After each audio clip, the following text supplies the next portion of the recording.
such a person can dream, and then because the hand of the Deva is on you, that dream can come true. So you must understand that our will is very limited, but if our will is joined to the will of a Devata, then there is a lot that can be accomplished. And somewhere we forgot to trust our Devatas. We forgot to worship our Devatas as our Devatas wanted to be worshipped. All the Devatas had great rishis or sages who wrote down the puja paddhati, how it is to be done. And we started becoming arrogant and thinking we can worship in any way. That is wrong. We should worship as they have been written down. And if you worship a Devata in the correct manner as written in the text, there will be a result. The reasons why results don't come are usually because people are doing whatever the hell they please. You cannot do that. You cannot say that my bhakti is enough and therefore it should overcome. You are not that great a bhakta. Maybe you are, but till you try the experiment, you cannot, because what matters is results, and the results for Hindu society are pretty bad. You may not realize, but we are collapsing inward. Over the centuries, the domain of what used to be Bharatvarsha is becoming smaller and smaller and smaller. We are collapsing inwards. Just because somebody has a Hindu name doesn't mean that they are Hindus. Very often they are not.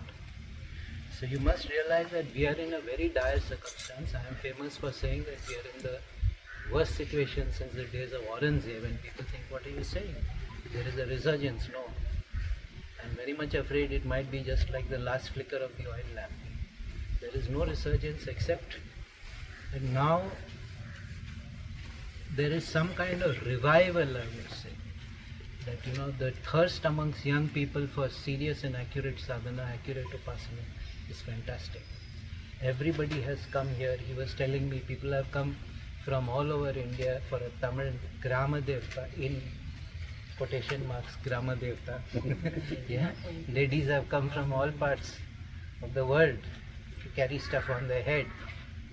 So there is an understanding, subconscious, unconscious, instinctive understanding that we need to participate in our religion, we need to participate in our dharma, we need to participate in the rituals, the festivals, the puja paddhatis.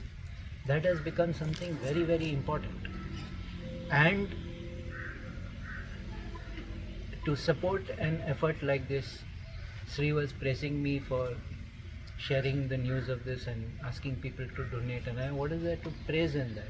It is a dharma karya. Why should there be any hesitation in supporting that? Whenever there is some such initiative, we should support. We should support our local temples. We should support the temples of our Devata. More importantly, we should strive to develop a singular relationship with a Devata. It is not enough to say I am a Shiva Bhakta. Which form of Shiva? Which temple? Which Devata?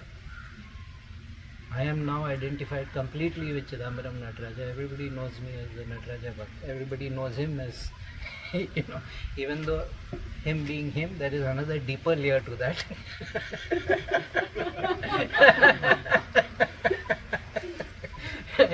Yeah, or everybody looks at Rashi and everybody knows Kamakhya wherever, And look how like wildfire what he has started is growing. What he has done will also spread like wildfire.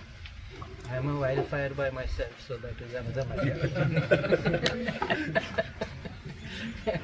Yeah.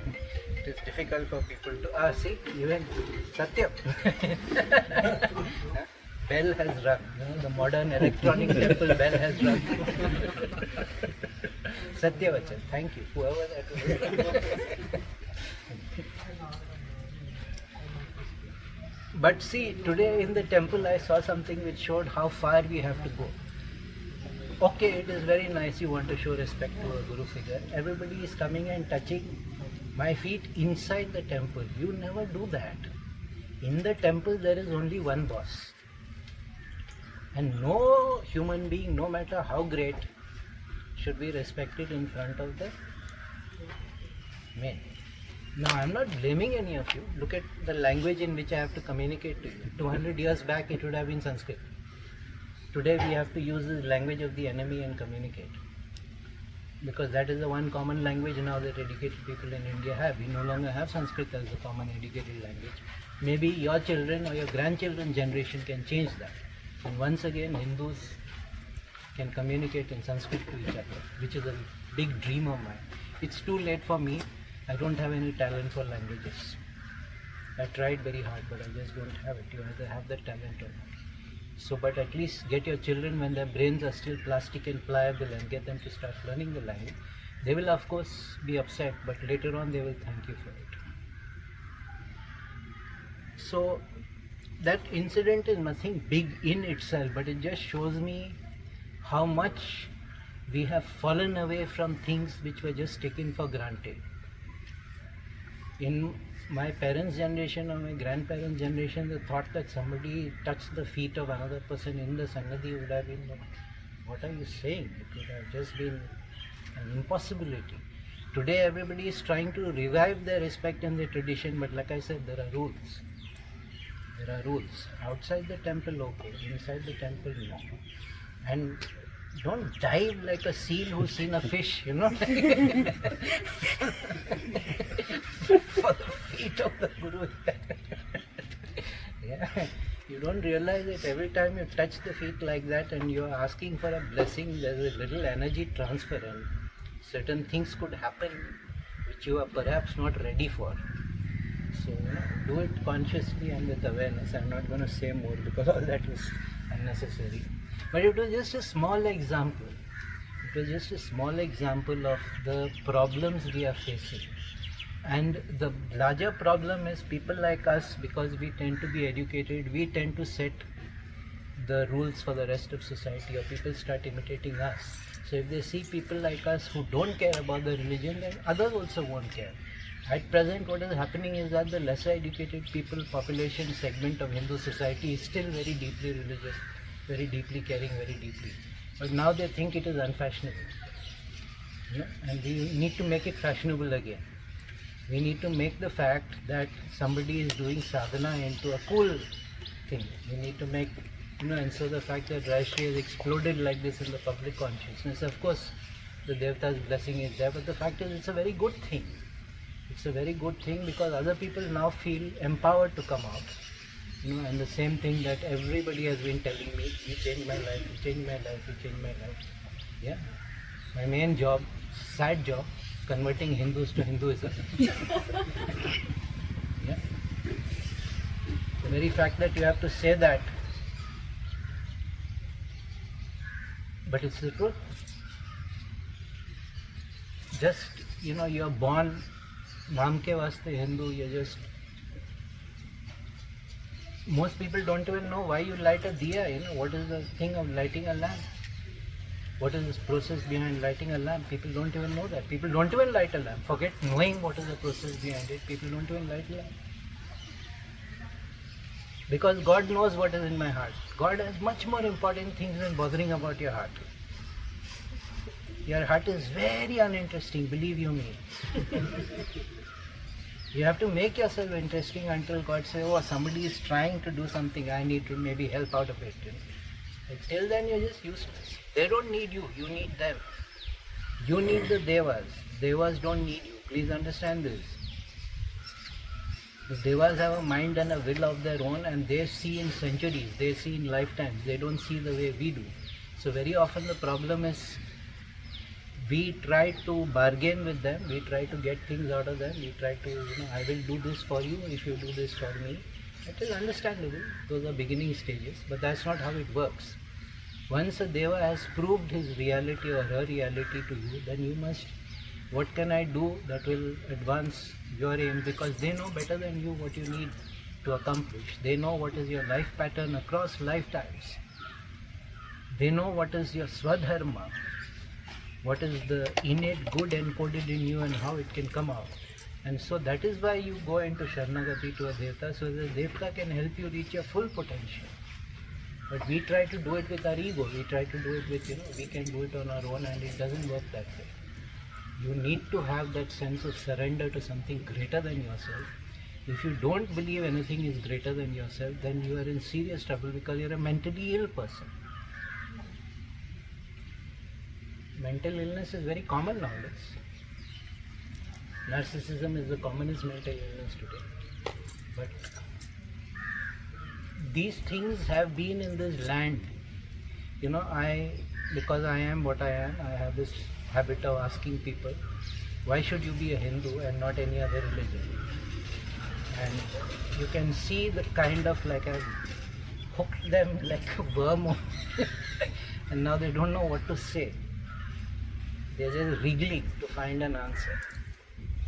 I'm like, see, the fact that you can't answer me means you don't know who you are. You don't know what are your values. You don't know what makes your religion better or superior, whereas the other people can all give you an answer. They're all wrong answers, but they can give you an answer. You didn't even think about the question. Why has my karma phala brought me to be born as a Hindu in Bharatvarsha right now? Do you understand one thing? That all of us, I think all of us were born in an independent India. Do you know how lucky that is? I've seen my parents and my grandparents' generation and they were complete faltu losers. Because they were contaminated by that servitude, that dominance that barbarians had on them. It will take another 2 generations before it goes completely. So it is not coincidence that Ram Mandir is happening when the first Prime Minister born after independence. Nobody else could have done it. Just because of that psychology. Not that I like him, I don't. But I still know why it fell to him and not to anybody else. So you must understand that is a great blessing. That for the first time in so many 100 years, you and your children and your grandchildren will grow up in an India which is not under occupation by barbarians. That is a blessing, that is good karma phala. The other thing is, for the first time in human history, please understand, I am choosing my words very carefully. For the first time in human history, tomorrow something is going to happen that has never happened before in human history. A pagan, kafir, heathen, idolatrous civilization has snatched back a place of worship destroyed by monotheism. It has never happened in human history, and we are living to witness it. It is fantastic. People are all celebrating like it is second Diwali. No, people, it is something else. It is a unique historical event that has never happened before. Never ever it has happened. This kind of response. So that is a shift in the consciousness which cannot be overpraised, you cannot dream how important it is. Even though I say it, nobody will understand till at least 70, 80, 100 years from now. Then it will all click into place for people. What happened January 2nd, 2024? What happened? What it did to the Hindu Chetana, you have no idea what it is going to do. You have no idea how it is going to transform. And you have no idea of the trouble that it is going to bring about. Because the other side knows that they have lost badly and they are going to push back very heavily.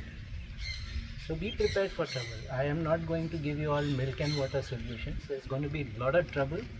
Be prepared for very unpleasant times. Learn to fight. Learn to defend yourself. Learn to organize. Learn to be in communities that can protect each other. There's going to be a lot of trouble coming. But you still don't know what has happened. What has happened is nothing short of a miracle. And tomorrow, that I still can't get over it. I'm almost 60, one more year and I'm 60. And my whole life I was told this is impossible. And today we have done the impossible. We have managed to achieve the impossible.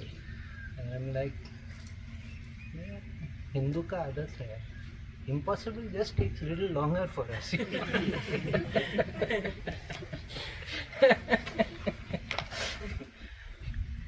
So, specifically coming to the temple, okay, we have all come here, we are all very happy, we are all supported the temple. We must continue our temple until the temple becomes self-sufficient from the local community and whoever, the trust that is being set up to run it and all that. Now only 2 Kala Puja is being done. Needs to go up at least to 3-4 Kala Puja. Yeah? You know, 2 Kala Puja is just basic. Okay, you know, it's a small thing. Even to get this much done, he knows how much trouble he had to deal with. That is a great achievement. But if we have all contributed to making the temple, now don't sit back and say, okay fine, we have contributed to it, now let it happen. No. Let us move it from a 2 Kala Puja to a 3 Kala Puja temple at least. Then maybe a 4 Kala Puja. More than that, let's not be ambitious at the moment. We don't want the whole place to start shaking. You know, if Karuppar gets 6 Kala Puja.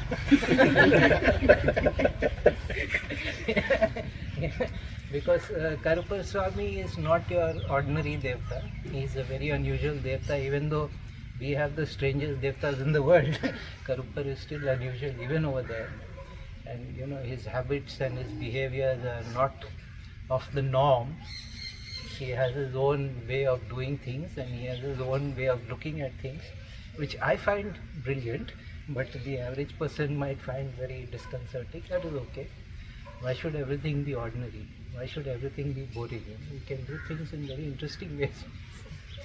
But he gives you strength, he gives you courage, he gives you ability to face down difficulties, and also like protection against occult, and all those things are going to become more and more important, because what is ranged against us is not just physical, but even at an occult level, Hindu society is fighting a very great battle, and we need protection against that. We need to empower ourselves to fight those things. So everybody is in some form of sadhana here, I assume. Everybody is more or less in some, yeah. That sadhana must be deepened. That sadhana must not be one of your top 3 priorities, it must be your topmost priority. Then you will get somewhere.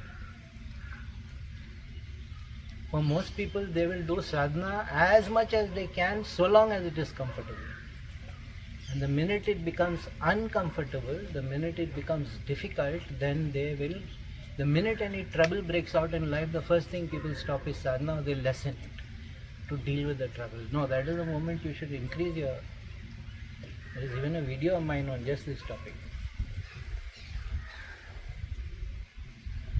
The thing is, whether we like it or not, whether we have chosen it or not, we are the people that other people will one day look up to. We are the people, we have to become the example. Just by the fact that we are in sadhana, we have a certain quality of life around us. We have a certain atmosphere around us. Other people should look at that and say, they have something we don't, we want that. We want access to that thing that they have, that source of nourishment, that source of strength that they have. That is how change happens. It happens through example.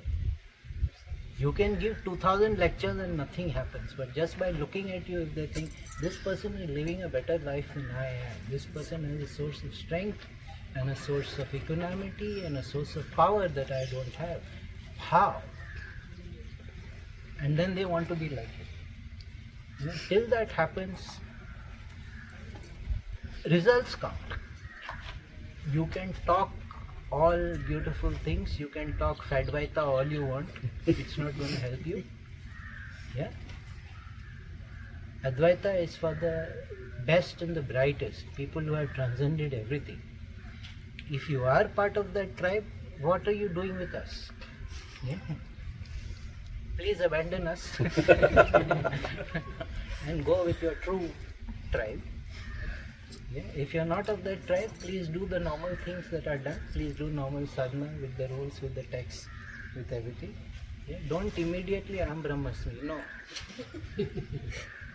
No Tattvamasi is for you. Yeah? Those are all... It is a tragedy that publications and things like that, all this has become now popular and in the public domain. Previously they used to be kept as rahasyams and given out only when people were ready.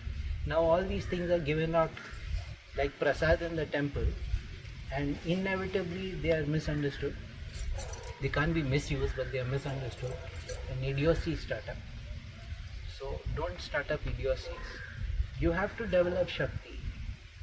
You have to become undeniable. That is my core mantra for everything. Develop Shakti, become undeniable. Develop Shakti, become undeniable. If there are troubles facing us as Hindus, that is because we have become weak. If we are strong, nobody would trouble us.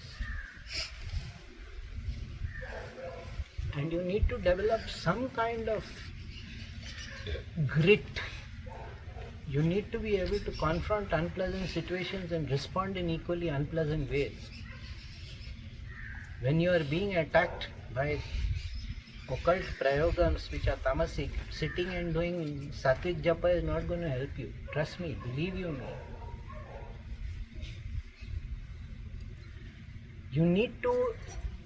You need to broaden your definition of experience.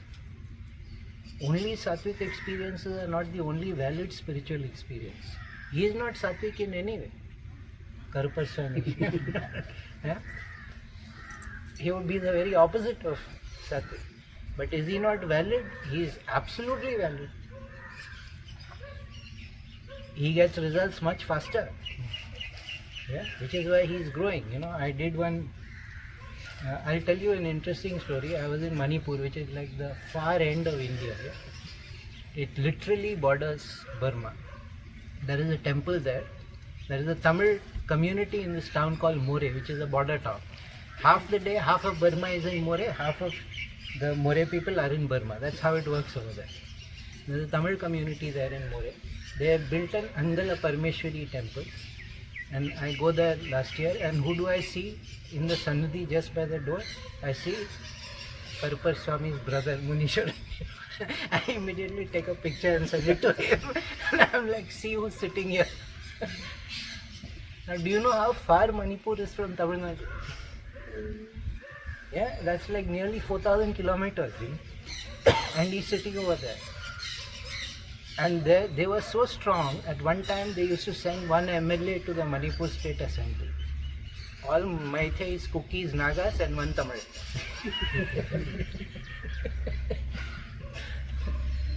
And then I saw Madurai Veeran there, I saw Kali there, and Bali was happening for Kali, and I'm like, this is a cool place, man.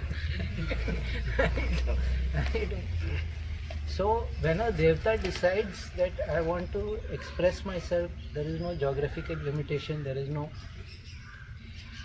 So in terms of what works, you must understand that there are many paths to God. There are many paths to realization, and don't be rejecting of Siddhi and Shakti. Siddhi and Shaktis are needed. So striving for Siddhi, striving for Shakti is also a valid spiritual pursuit. The soul grows only like that. The soul grows through accomplishments. You accomplish things in one life, in another life. Nobody overnight becomes a Sri Aurobindo or a Vivekananda or a Siddhavalala. They go through many, many lifetimes of multiple accomplishments, spiritual accomplishments. Then they become somebody transcendent. And we are like, Hanuman can jump, Sri Rama also walked. I keep saying that, no? To Lanka, Hanuman jumped, Sri Rama also walked. So if you are Anjanaya, please jump.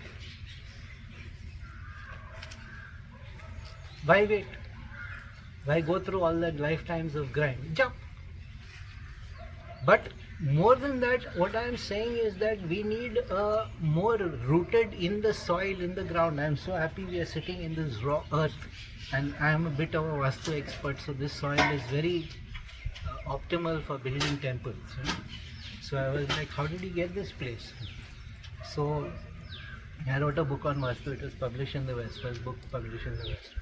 Yeah, so I know a bit about this soil, and I'm so happy we are sitting, because a lot of your problems would go if you would just sit for half an hour with your bare feet on soil, and you would put your hand in the dirt like that and get your hands a little dirty. A lot of your psychological problems would go. There is in fact a yoga sadhana where they dig a pit and bury you overnight up to your neck in the sand, and they sit and the next day they pull you out. When you're having deep psychological problems, that's what they do. They bury you alive, literally. So don't try that experiment. It is done under controlled circumstances. Because the ground has a way of taking away the negativity, and the day we stopped being a barefoot people was the day a lot of problems also happened for us. A lot of psychological issues and things like that started happening because of that. So that, what I am saying is that is just a physical manifestation, but we need to be a people more in touch with ground reality. We have been soaring in heavenly clouds for too long and getting our asses kicked as a consequence of that. That won't do. So I'm not prescribing paths to you because everybody is on their own path. Strengthen that path, become a somebody in that. Surrender completely to your chosen Ishta Devta, and if they want you to become a power in the world, who can stop you? But surrender on EMI plan won't do. Sharanagati on EMI won't do. I'll do a little bit and then I'll see that I get some result or some benefit, then I'll do a little bit more. That won't do. You need to surrender. Surrender is surrender. Sharanagati. Sharanagati. Sharan is to be in protection. Gati is movement. So by coming into the protection of the Devta, he moves you forward. Much better term than surrender. Because surrender implies you're a loser. Somebody lost. Somebody won. Sharanagati. Sharanagati doesn't happen on EMI. And many people claim to be surrendered and then they complain to me and I'm like, if you're surrendered, all is the will of the Devta, then what is the problem? What is the problem? Why you complain? He wants you to suffer. Suffer, enjoy it. But like I said, everybody is willing to do sadhana up to the point it becomes uncomfortable. Some people may tolerate a little discomfort 1 month, 2 months, then they'll also stop it. That won't do. Growth and transformation happens only in the discomfort zone. Ask Karuppar Swami. Why does he become so popular? I was doing one rough calculation and I said this must be at least about like 50 million people must be worshipping him all around the world, you know. And you call that a Grama Devta? That's one big grammar. So that won't do, you know. The times are such, you see, we are living in such times that we need devtas like that. The times are such that we need devtas like that. So let us put our effort behind it, let us do our sadhana. Bhairava is again becoming more important. It is very necessary because we Hindus have no boundaries anymore. We have no Swayambodh, we have no Shatrubodh. So, you know, there is no sense of boundary. We are loose and amorphous people. So the Bhairava sadhana becoming more important is psychologically, spiritually again very important because hard boundaries are being drawn. I know this is a little complex concept, but I am just saying that it is very important. That is why he is becoming so popular. Quite apart from the fact that he can kick ass better than anybody else. So, you know, the qualities of the Devta come into you. So, if you do that kind of sadhana, then you start reflecting the qualities of the Devta, which is also one of the byproducts, which is one of the interesting byproducts of Devta Upasana.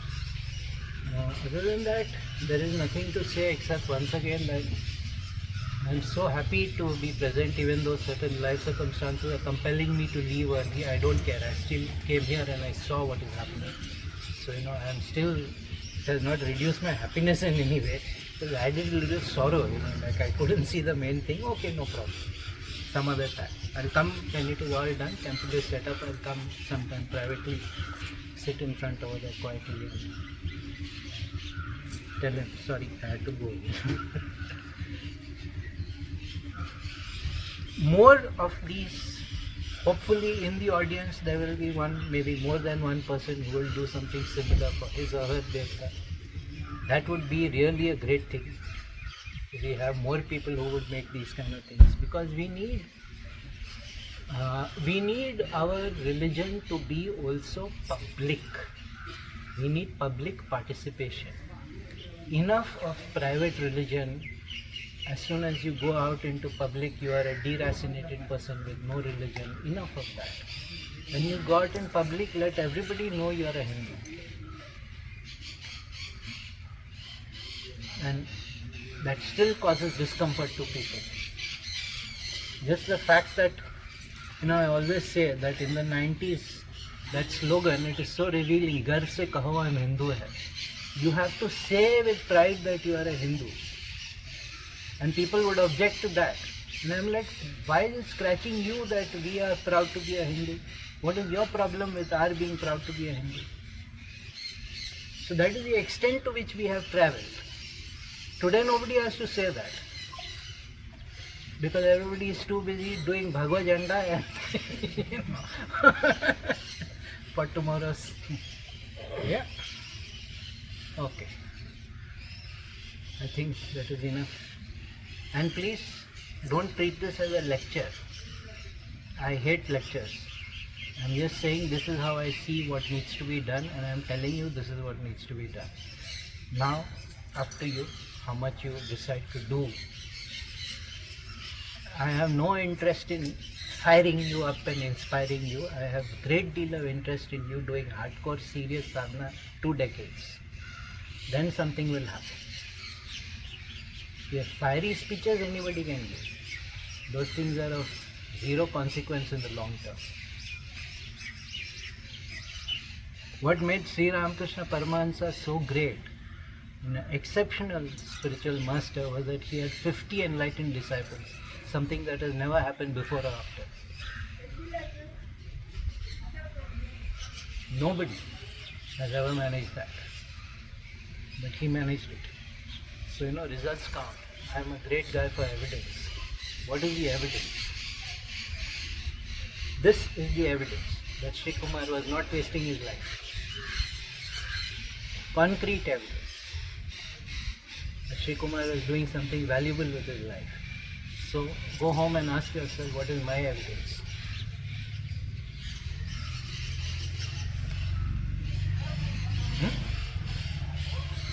Sarvam.